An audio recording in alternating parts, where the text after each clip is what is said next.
So I'm sitting in my car and I'm about to go in for my Sono HSG test. This is one of the tests that the doctor said we needed to have again for this time. So this is the clinic that we had 7 failed transfers at our other clinic. We'd moved to this clinic and our first transfer was our twins. To be honest, it's a little different this time. I'm sort of feeling like I got nervous when I turned the corner and I'm not sure why. I think it has a lot to do with, I don't know, I just feel different this time. Like, this is the clinic that the only time I've ever been here was for testing, and then our first ultrasound when we found out we were having twins. We do have a clinic closer to us that does monitoring. They are not open as a satellite clinic during COVID, but they also don't do these tests. So these tests I always have had to come an hour and 15 minutes, but I don't know. I just feel different this time, and I feel a little bit feelings coming back to this clinic. It's been a long time.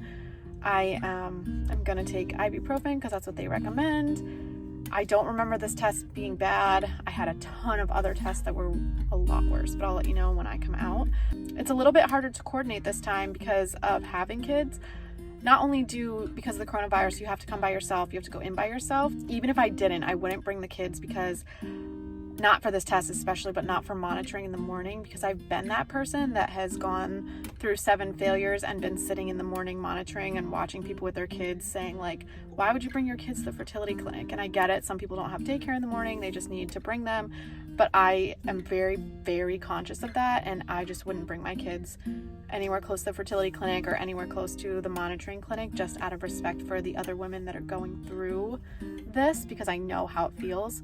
So it's just a little different having to coordinate childcare. Yeah, I'm going to take Tylenol, go in. It should be quick. Okay, so I'm all done. So what I had done was a Sono histogram. And what that is it basically is a test to visualize your uterus.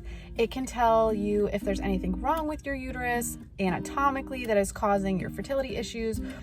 It's super easy. So now I have had a ton of fertility tests, and this is one of the easier ones. So basically what he did is I got in the stirrups like you would for a normal pap test. He puts a speculum in and he takes a look at your cervix. Then he inserts a catheter into your cervix. Then they hook the catheter up to saline. Then he puts the ultrasound wand into your uterus. This is an ultrasound from the inside. And once that's all hooked up, he takes a look at your uterus and kind of measures it. And then they slowly insert saline through the catheter to fill up your uterus so he can visualize it and see if there's anything wrong with it. Last time I had the test, there was nothing wrong with my uterus, but I have since had, I had my twins vaginally. So I've since had a vaginal birth and a twin pregnancy. So it was important to look at it again. That's the only test he really cares about before we go through with the frozen transfers. So my uterus looked great. Everything looked normal, good to go. This test is done between days around 5, so you're not bleeding anymore, and 14 because they don't want you to ovulate. Because if you ovulate, there's a chance you could be pregnant. They do take your urine before you do the test and do a pregnancy test.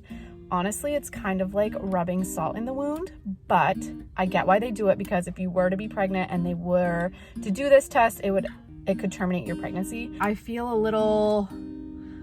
I actually said to him, it feels very different this time. Like last time it felt very urgent, very like devastating. What if I don't ever become a mom? It's just so different because you feel for every single person that is in there that potentially this is their first time trying for a child, and it's very stressful and there's so many tests you have to do to try to figure out what's wrong and what's causing you to not get pregnant. And it's just very stressful, where this time we already know that his protocol works, because remember, we had 7 cycles at our other center and we switched because she just kept saying, let's do the same thing again. It should be working, but it wasn't working. He said, no, I don't know why she continued to do the same thing. Let's do a blood test, a recurrent miscarriage blood test. They found out that I have the MTHFR mutation. I don't process folic acid appropriately, so I'm on a methylated form of folic acid, which could cause miscarriages, and I had a couple. And then he actually changed our frozen cycle protocol to a mini IVF cycle where it mimics your natural cycle, where with my previous doctor, we were suppressing ovulation, manipulating the hormones and transferring.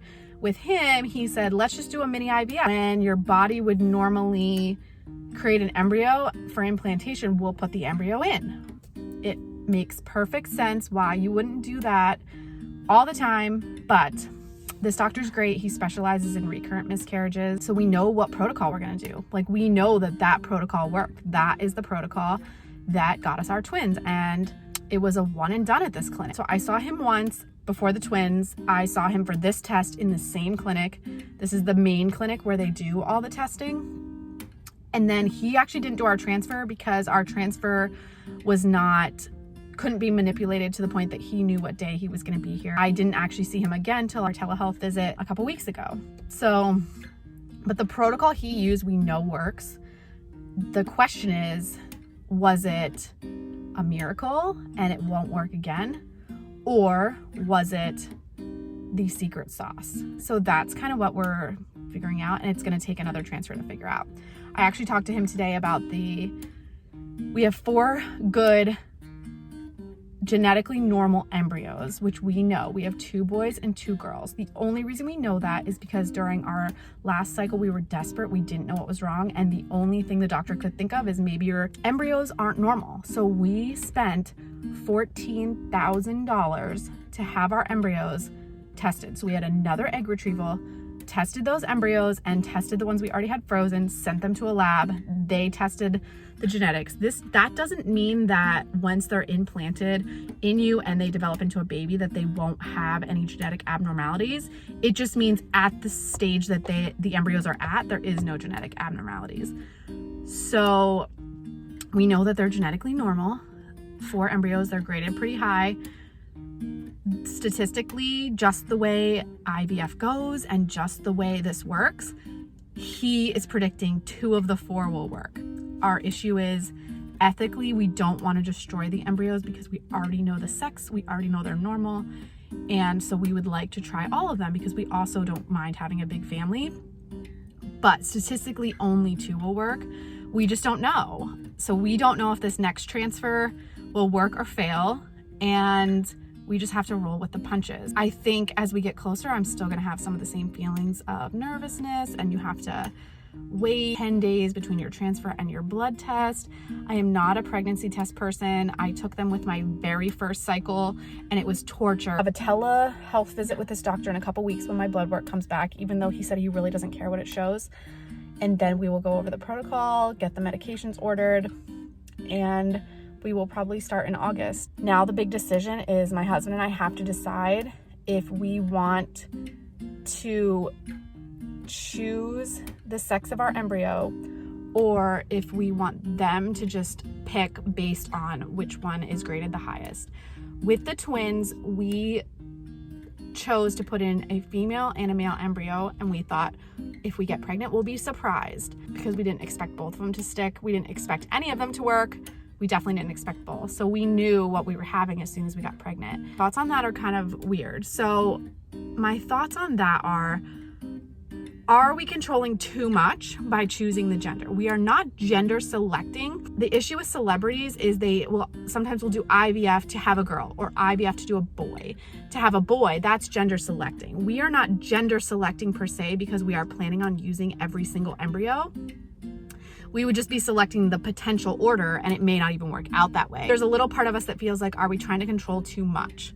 And then there's another part of us that says there is nothing about this that isn't scientific and controlled, and we don't get to experience normal pregnancy, and we don't get to experience getting pregnant the normal way and going through all those emotions. So maybe it's like a little perk to be able to choose the potential order. Again, it may not work out for us because they may not work, but it may. So I don't know. That's our next decision. Now I'm gonna go home. My kids are there. I'm gonna tell my husband the great news that I don't have to come back for blood work and move on to the next step. So we'll see. I'm glad to have documentation. I'm glad to have people along for the ride.